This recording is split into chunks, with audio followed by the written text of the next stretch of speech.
here's your wrestling news for August 11th, 2021.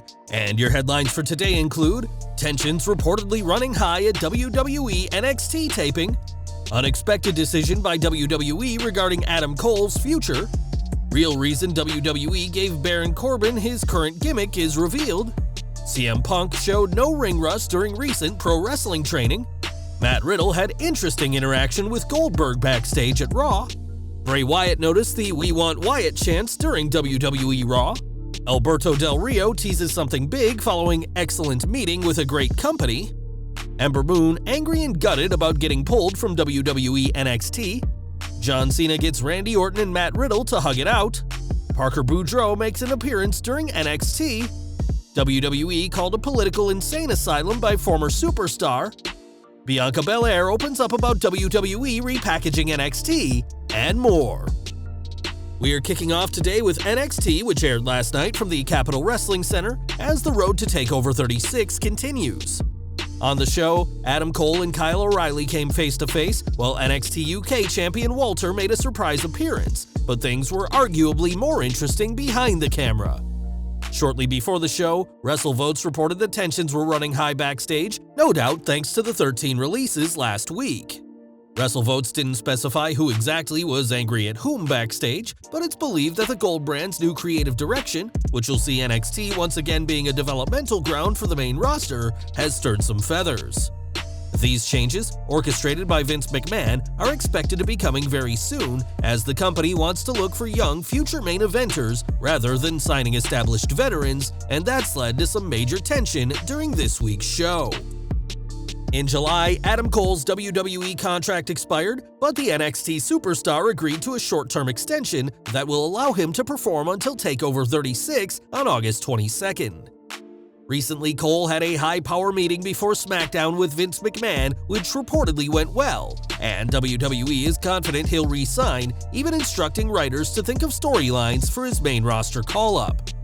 That may no longer be the case anymore, as when Ringside News asked about Cole's situation, a member of creative said there was, quote, "no huge push by WWE to keep him in the company." Responding to a rumor that Cole had been offered $1 million deal to stay, the anonymous creative team members said they wouldn't put that much stock in that offer, and that fans shouldn't get their hopes up. There's plenty of options for Cole right now, including AEW, where his girlfriend Britt Baker is the Women's World Champion, and time will tell which company Cole is with, if any at all, by the end of the month. Since losing the King of the Ring crown, Baron Corbin has been desperate to get back to where he once was, as his on-screen character has had a string of bad luck, but the reality couldn't be further from the truth. According to recent reports, Corbin absolutely hated being WWE's king, a title he held for nearly 2 years, and had even approached the company's writers on multiple occasions, letting them know he didn't like being the reigning monarch. When Corbin eventually made his way to Bruce Pritchard, explaining his feelings on the gimmick, the Raw and SmackDown executive director declined a change of character, and Corbin made it clear he was unhappy with that decision. Corbin eventually did get the change of character, but the character he's now portraying has done nothing but take apart the two-time Golden Gloves winner's tough guy demeanor, as he can now be found stealing spare change and wearing the same stained shirt each week. Speaking on the Legion of Raw show, Vince Russo, who knows a thing or two about questionable gimmicks in WWE, spoke about Corbin's gimmick change, saying, "He was pitching a lot of things, bro, and I guarantee you at one point he said, 'I'm not making any money.' I guarantee you he said that at one point, and that became the gimmick. I guarantee you that's how it happens here. You say one thing, bro, that they don't like? Oh, you have no money? Ha! Oh, okay, you're really not going to, because we're gonna make you homeless." Ultimately, it was Vince McMahon's ego that caused Corbin's character to change, not his desire to no longer be king. And given that he's gone from a monarch to a sad sack barely getting by, it goes to show you that you should never cross the boss. For the past few months, rumors have circulated that CM Punk will be joining AEW very soon, possibly as soon as next week's First Dance special episode of Rampage that'll air from Chicago. It's been over 7 years since Punk's last professional match, where he competed at the 2014 Royal Rumble, but you wouldn't know it judging by his most recent work in the ring. When a source for Fightful Select saw Punk in the ring training for the Stars Series heels, it was said that, quote, "it was as if he'd never left the squared circle." It's also reported that many people who worked with Punk on heels had amazing things to say about him, as he looks completely healthy, even compared to the end of his run in WWE. Another source added that Punk looks so good, they're wondering if he's been training in private, as the former world champion shows no signs of ring rust whatsoever. We know that Punk will be in the ring for heels, and it's been reported that he's already signed a deal with AEW, and will 100% appear at a show in Chicago, and no matter who Punk faces first, the best in the world is ready for action. Over to Raw now, as it's no secret that Riddle and Bill Goldberg don't have the best of working relationships, with Riddle infamously calling the Hall of Famer unsafe and the worst wrestler in the business in 2019. It appears that this tension has softened in recent years, and speaking to Sony Sports India this week, the original Bro discussed a positive exchange with Goldberg the night after the Money in the Bank pay-per-view. He said, "Bill Goldberg is extremely entertaining.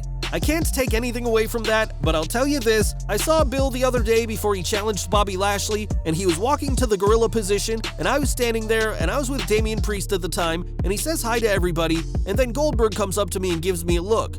He was making a face, and then he goes, 'Hey, congratulations, kid,' and I was like, oh man, Goldberg's kinda nice. So I gave him a little handshake, and he went out and challenged Bobby, and then he was coming out through gorilla again, and I was like, 'Hey Goldberg, good stuff.' And as he gave me a fist bump, he says, 'I only need 2 moves.' So I was like, oh man, the guy still got it." So far, Riddle isn't booked for SummerSlam, but it's expected that RK Bro will challenge for the Raw Tag Team titles on October 21st. And with Goldberg set to face WWE Champion Bobby Lashley, both men could be leaving the biggest party of the summer with titles. One person who won't be at SummerSlam is Bray Wyatt, who was released on July 31st, a decision that has angered both fans and TV networks alike. Since being released, fans have been filling weekly Raw tapings with "We Want Wyatt" chants, usually during segments with Alexa Bliss, who some fans blame for Wyatt's release, as she's taken much of his gimmick. It now appears that Wyatt himself is aware of and a fan of the chant, as during this week's Raw, the former Universal Champion liked a tweet that referenced the chants for him.